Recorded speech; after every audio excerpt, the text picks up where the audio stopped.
नमस्कार, मैं हूं कोमल सिंह और आप देख रहे हैं पार्थ इंडिया न्यूज। आइए नजर डालते हैं इस वक्त की खास खबर पर। यूजीसी के काले कानून के विरोध में कैंडल मार्च। सवर्ण समाज द्वारा किया शांतिपूर्ण कैंडल मार्च। समाज को बांटने वाली और देश की शिक्षा व्यवस्था को कमजोर करने वाली यूजीसी की नीतियों के विरोध में सवर्ण समाज आगरा द्वारा दिनांक 28 जनवरी 2026 को एक शांतिपूर्ण कैंडल मार्च का आयोजन किया गया। ये कैंडल मार्च 5:30 बजे शहीद स्मारक संजय प्लेस आगरा से प्रारंभ हुआ, जिसमें बड़ी संख्या में जागरूक नागरिकों, शिक्षकों, छात्रों एवं सामाजिक कार्यकर्ताओं ने सहभागिता की।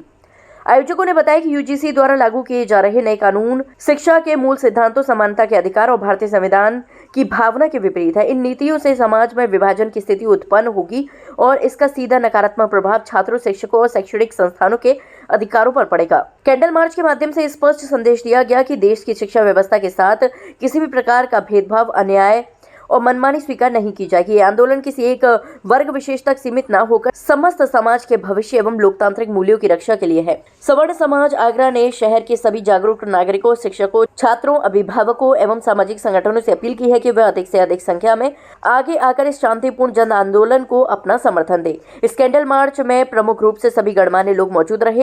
ये कानून सही मायने में लाया तो इक्वलिटी के नाम पर गया है, लेकिन बिल्कुल पहले दिन से ही इसका विचार भेद पैदा करने का है।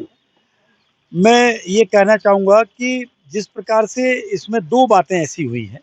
एक तो पहले भी था बिल, लेकिन पहले उसमें एससी वर्ग के बच्चों के लिए ही था और वो शिकायत कर सकते थे।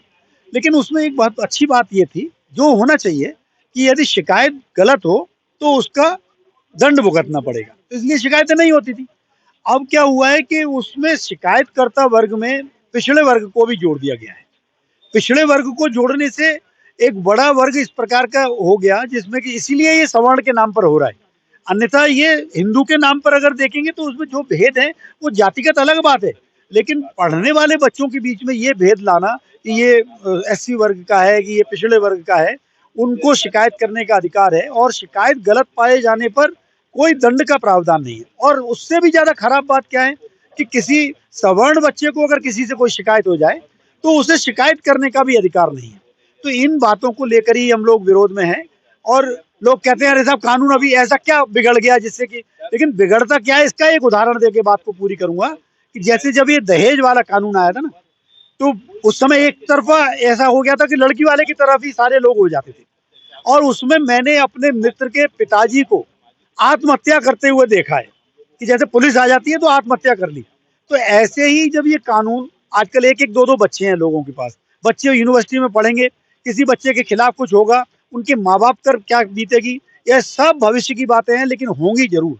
इसलिए हमारा मांग यही है कि शिकायत करने का अधिकार भी सभी को हो और गलत पाए जाने पर दंड भी सभी पर लगे, ये हमारी मांग। भिन्नता क्या, बच्चों का भविष्य दांव पे कर दिया।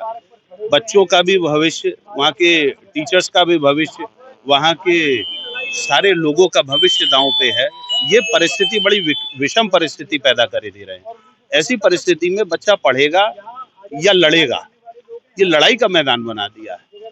अब तक जितनी भी शिकायतें पिछले 10 साल में मिली थी, 92% शिकायतें फॉल्स पाई गई। और अभी मंत्री जी कह रहे थे कि एक भी कोई कार्रवाई गलत नहीं होगी।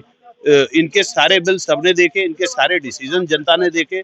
अग्निवीर ले लीजिए, नोटबंदी ले लीजिए, किसान काला कानून ले लीजिए, भूमि अधिग्रहण बिल ले लीजिए, ये सारे नियम, कायदे, कानून ऐसे बनाते हैं जिससे समाज में द्वेष की स्थिति पैदा हो। और ऐसी स्थिति का विरोध हम लोग यहाँ मिलके कर रहे हैं।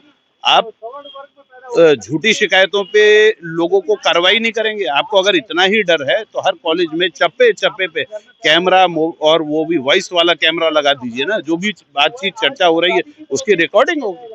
अगर कोई गलत बोलेगा वहां पकड़ा जाएगा ना। आप झूठी शिकायतों को प्रोत्साहन देने के लिए समाज को विद्वेष की तरफ धकेलने के लिए तैयारी कर रहे हैं, इसका विरोध। आज के लिए बस इतना ही। ऐसे ही देश और दुनिया की तमाम छोटी बड़ी खबरों को देखने के लिए जुड़े रहिए पार्थ इंडिया न्यूज से, हमेशा सच के साथ। नमस्कार।